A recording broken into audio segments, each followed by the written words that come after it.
पिछले कुछ दिनों से जब से रमेश बिधूड़ी जी भारतीय जनता पार्टी से कालकाजी विधानसभा में चुनाव लड़ रहे हैं, लगातार गुंडागर्दी और दहशत का माहौल भारतीय जनता पार्टी द्वारा कालकाजी विधानसभा क्षेत्र में बनाया जा रहा है।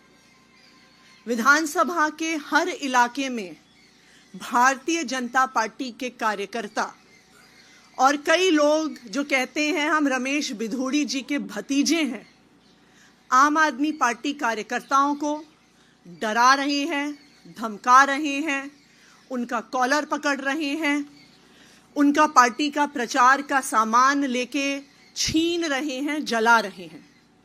मैं एक एक करके पिछले एक हफ्ते में हुई ऐसी गुंडागर्दी की घटनाएं आप सभी के साथ शेयर करना चाहूंगी। 15 फरवरी को गिरिनगर इलाके में आम आदमी पार्टी के वार्ड अध्यक्ष अरुण चौहान जी और हमारी महिला विंग की टीम डोर टू डोर कर रही थी। वहां पर भारतीय जनता पार्टी के राजीव भाटी जी, जो कहते हैं वो बिधूड़ी जी के भतीजे हैं और भारतीय जनता पार्टी के पदाधिकारी हैं, बीजेपी का पटका उन्होंने पहना हुआ था। वो हमारे कार्यकर्ताओं के पास आए, गाली गलौज किया, उनके हाथों से स्टिकर छीने, उनके हाथों से पैम्फलेट छीने और वहां पर गाली गलौज करने के बाद आम आदमी पार्टी के पर्चों को जलाया और आम आदमी पार्टी के स्टिकर्स को जलाया। 19 जनवरी 2025 गोविंदपुरी गली नंबर 3 में दीपा सिंह जी नाम की आम आदमी पार्टी की एक कार्यकर्ता हैं। उनको रात को 11:40 पर रमेश बिधूड़ी जी का व्हाट्सएप पर कॉल आया।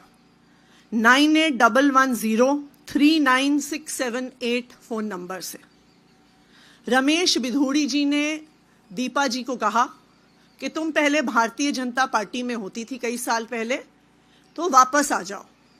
जब उन्होंने मना किया और कहा कि हम तो अब आम आदमी पार्टी में हैं, आतिशी जी के साथ हैं, तो बिधूड़ी जी ने कहा ये आतंकवादियों की पार्टी है, 8 तारीख के बाद आतिशी जेल जाएगी, उसको अंदर करवाऊंगा और साथ में तू मेरे साथ बाहर नहीं निकली तो तुझे भी अंदर करवाऊंगा 8 तारीख के बाद।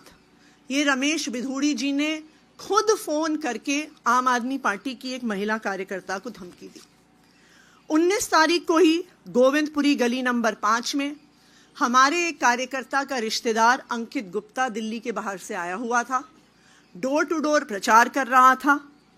भारतीय जनता पार्टी के कार्यकर्ताओं ने उसका पटका छीना, उसको थप्पड़ मारा और जो पर्चे उसके हाथ में थे उनको जला दिया।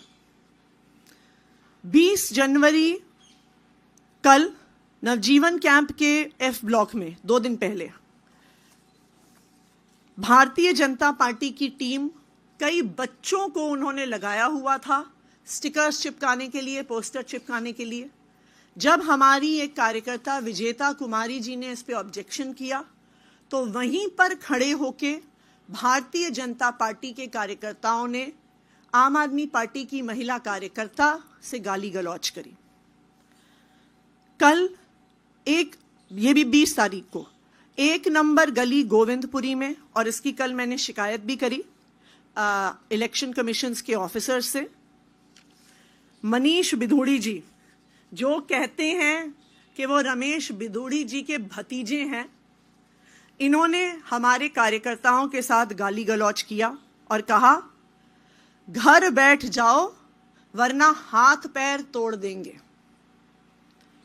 21 तारीख को गिरिनगर में मानव कल्याण कैंप के सामने फिर से इन राजीव भाटी जी ने हमारे एक कार्यकर्ता रोशन चौहान जी को रोका, उनको कहा कि भारतीय जनता पार्टी में आ जाओ। फिर उनको कहा कि रमेश बिधूड़ी जी आपसे फोन पे बात करना चाहते हैं। राजीव भाटी जी ने अपने फोन से रमेश बिधूड़ी जी को फोन लगाया, रोशन चौहान जी से बात करवाई। रमेश बिधूड़ी जी ने उन्हें बोला कि बहुत प्रचार कर रहे हो, बहुत फुर्ती आ गई है तुम्हारे अंदर, कहा कि भारतीय जनता पार्टी में तुम पहले थे, वापस आ जाओ। जब उन्होंने कहा मैं आम आदमी पार्टी के साथ हूं और रहूंगा, तो रमेश बिधूड़ी जी ने उनको कहा कि तुम्हारी बेटी का ग्रेटर कैलाश में घूमते हुए मेरे पास एक वीडियो है, तू घर से बाहर निकला तो तेरी बेटी का वीडियो वायरल कर दूंगा। तो हम साफ साफ देख सकते हैं कि भारतीय जनता पार्टी के प्रत्याशी रमेश बिधूड़ी जी, उनके अलग अलग कार्यकर्ता, उनके भतीजे आज चुनाव नहीं लड़ रहे हैं। आज वो पूरे इलाके में सिर्फ और सिर्फ गुंडागर्दी फैला रहे हैं। आज इन सारे मुद्दों पे हम इलेक्शन कमीशन को कंप्लेंट करने वाले हैं कि रमेश बिधूड़ी जी पर, उनके कार्यकर्ताओं पर, उनके भतीजों पर एफआईआर दर्ज की जाए और सख्त से सख्त कार्रवाई करी जाए। अब मैं अरविंद जी से कहूंगी वो अपनी बात रखें। अभी जो आतिशी जी ने कहा ये बेहद बेहद चिंताजनक है। जिस तरह से गुंडागर्दी और हिंसा भारतीय जनता पार्टी फैला रही है, ये जो आतिशी जी ने कहा ये वारदातें केवल उनकी विधानसभा तक सीमित नहीं है। पूरी दिल्ली के अंदर मेरे पास न जाने कितने हमारे कैंडिडेट्स आ चुके हैं। मेरी अपनी विधानसभा में, राजेंद्र नगर में, इधर उधर कई जगहों पर हमने देखा है और शिकायतें आ रही हैं कि भारतीय जनता पार्टी पूरी तरह से गुंडागर्दी के ऊपर उतरी हुई है। कोई भी पार्टी या कोई भी कैंडिडेट हिंसा क्यों करता है? उसे हिंसा करने की जरूरत क्यों पड़ती है? वो तभी हिंसा करता है जब वो देखता है कि बाकी अन्य अहिंसात्मक तरीके से, शांतिपूर्ण तरीके से उसका जीतना असंभव है। जब उसके पास कोई नैरेटिव नहीं होता, जब जनता उसके साथ नहीं होती, जब जनता उसकी बात नहीं सुन रही होती, तब वो फिर हिंसा पे उतारू होके येन केन प्रकारेन वो चुनाव जीतने की कोशिश करता है। आज दिल्ली में भारतीय जनता पार्टी की यही हालत है। पूरी दिल्ली में भारतीय जनता पार्टी अपनी ऐतिहासिक हार की तरफ धीरे धीरे, या मैं कहूँ तेजी से बढ़ती जा रही है। ये हार ऐसी होने वाली है भारतीय जनता पार्टी की, शायद भारतीय इतिहास के अंदर लिखा जाएगा कि एक पार्टी थी जो इतनी बुरी तरह से हारी। उसकी वजह से अब इसकी कमान अमित शाह जी ने संभाल ली है केंद्र में, और पूरी दिल्ली पुलिस को कानून व्यवस्था से विड्रॉ कर दिया गया है। और पूरी दिल्ली पुलिस को विड्रॉ करके उनको केवल और केवल भारतीय जनता पार्टी के चुनाव प्रचार में करने में, पूरी दिल्ली पुलिस अब भारतीय जनता पार्टी का चुनाव प्रचार कर रही है। और चुनाव प्रचार कैसे कर रही है? भारतीय जनता पार्टी के गुंडों को गुंडागर्दी करने में संरक्षण देते हैं या फैसिलिटेट करते हैं, पार्टिसिपेट भी करते हैं। पूरे खुलेआम गुंडागर्दी चल रही है, पैसे बांटे जा रहे हैं, सामान बांटे जा रहे हैं, साड़ियां बांटी जा रही हैं, और पुलिस वहीं खड़ी होती है। पुलिस बाकायदा लोगों को लाइन में खड़ा करा के प्रॉपरली उनको सामान दिलवाती है, प्रॉपरली पैसे दिलवाती है, चेक करती है। वोटर हो तो सामान लो, वोटर नहीं हो, वोट नहीं बना हुआ तो पुलिस बाकायदा चेक कर करके सामान बंटवा रही है। तो पुलिस के संरक्षण में पूरी दिल्ली से दिल्ली पुलिस को विड्रॉ कर लिया गया कानून व्यवस्था से। और इसलिए हम देख रहे हैं पिछले कुछ दिनों में किस तरह से पहले से ही चरमराई हुई थी दिल्ली की कानून व्यवस्था, अब तो पूरी तरह से ध्वस्त हो चुकी है दिल्ली की कानून व्यवस्था, क्योंकि दिल्ली के लोगों के संरक्षण देने के लिए, उनको सुरक्षा देने के लिए कोई पुलिस अवेलेबल नहीं है। सारी दिल्ली पुलिस केवल और केवल भारतीय जनता पार्टी को गुंडागर्दी को संरक्षण देने के लिए लगी हुई है। मेरी एक दो एसएचओ से बात हुई, उन एसएचओज ने मुझे जो बताया वो इतना खतरनाक है कि आप सुन के आपके रोंगटे खड़े हो जाएंगे। उन्होंने कहा जी सीधे एमएचए से आदेश आ रहे हैं, बीच में कोई सीपी नहीं है, कोई डीसीपी नहीं है, कोई स्पेशल सीपी नहीं है, कोई एडिशनल सीपी नहीं है, सीधे एमएचए से आदेश आता है एसएचओ को, फलानी फलानी जगह फलाने फलाने नेता की के आम आदमी पार्टी के नेता की मीटिंग डिसरप्ट करनी है। और पुलिस वहां पे बाकायदा अब लेके जाती है बीजेपी के गुंडों को, अपने संरक्षण में वहां पे गुंडागर्दी करवाती है। दिल्ली के अंदर अब केवल आम आदमी पार्टी नहीं, कोई पता चल जाए कि आम आदमी पार्टी का समर्थक है, आम आदमी पार्टी का वोटर है, उसको भी नहीं बख्शा जा रहा, उसको डराया जा रहा है, जैसे अभी इन्होंने कहा धमकाया जा रहा है, डराया जा रहा है। और पूरी दिल्ली के अंदर एक जबरदस्त डर का माहौल है कि खबरदार अगर आम आदमी पार्टी को वोट दिया तो। दिल्ली ने इस तरह की हिंसा कभी नहीं देखी थी। दिल्ली एक शांतिप्रिय स्टेट है, दिल्ली एक सभ्य लोगों का शहर है, दिल्ली पढ़े लिखे लोगों का शहर है। तो मैं ये पूछना चाहता हूं कि क्या दिल्ली ये सब बर्दाश्त करेगी? दिल्ली ये बर्दाश्त नहीं करेगी। मेरी अपनी 3 या 4 सभाओं को इन लोगों ने डिसरप्ट करने की कोशिश की, और बड़ी खूबसूरती देखिए कि वहां जो ऑडियंस में लोकल जनता आई हुई थी, महिलाओं ने खड़े होकर जो बीजेपी के कार्यकर्ताओं को खदेड़ा, वहां से उन्हें दुम दबा के भागना पड़ा। तो मैं दिल्ली की जनता को कहना चाहता हूं कि दिल्ली हम सब लोगों की है, इन गुंडों की नहीं है दिल्ली। हमें दिल्ली को बचाना पड़ेगा, आपको दिल्ली को बचाना पड़ेगा। अपनी दिल्ली के लिए, अपने बच्चों के भविष्य के लिए, दिल्ली के भविष्य के लिए आपको खड़े होना पड़ेगा। अगर कहीं ये डराने की कोशिश करें, एकजुट होकर इनका सामना करना पड़ेगा। हम देखते हैं, हम सब 2 करोड़ लोग देखते हैं कि कैसे ये बीजेपी वाले दिल्ली को बर्बाद करते हैं। हम नहीं होने देंगे दिल्ली को बर्बाद।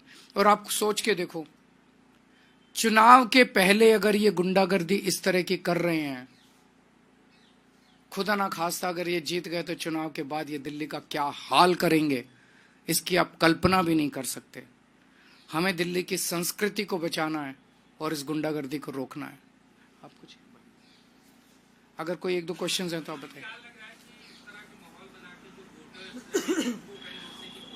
वो बिल्कुल रोकने की कोशिश की जा रही है। मुझे ये डर है कि चुनाव वाले दिन वोटर्स को वोट डालने से रोका जाएगा।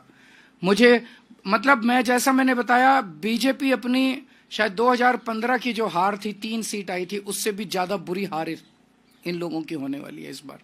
बहुत बुरा हाल होने वाला है। और जितनी गुंडागर्दी ये कर रहे हैं, उतने वोट इनके कम हो रहे हैं, उतने वोट। जनता ये पसंद नहीं करती। जनता कहती है भाई आप अपना काम बताओ, काम इनके पास है नहीं गिनाने को। जनता कहती है आप अपना विजन बताओ, विजन ये कहते हैं मोहल्ला क्लिनिक बंद कर देंगे, दिल्ली के स्कूल बंद कर देंगे, दिल्ली के। जनता को ये सब, इनका एजेंडा पसंद नहीं आ रहा जनता को।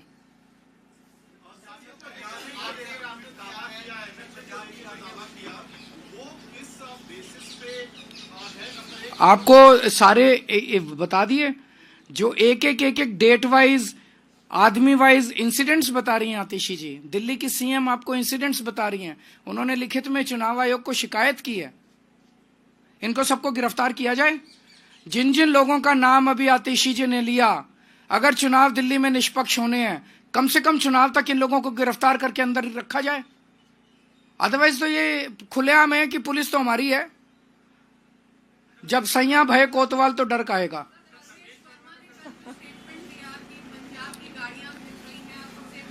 मेरे को बहुत दुख हुआ दिल्ली का एक नागरिक होने के नाते और दिल्ली का पूर्व सीएम होने के नाते।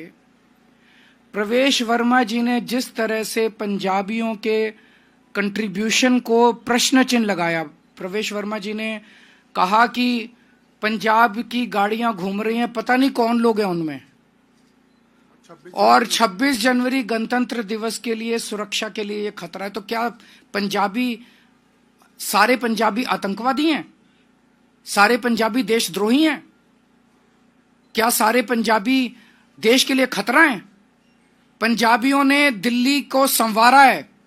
पंजाबियों ने आज जो दिल्ली है जिस स्तर पे, उसमें पंजाबियों का बहुत बड़ा कंट्रीब्यूशन है। पंजाबियों, जो आज पंजाबी हैं, इनके पूर्वजों ने देश के लिए कुर्बानियां दी थी।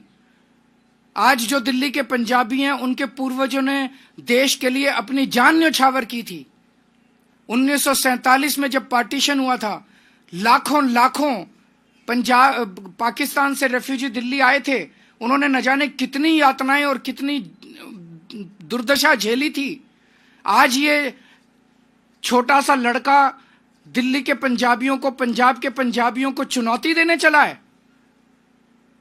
हम इसका सख्त विरोध करते हैं और हम कहते हैं कि अमित शाह जी को इसके लिए माफी मांगनी चाहिए पूरे देश से। अमित शाह जी को पंजाबियों से माफी मांगनी चाहिए।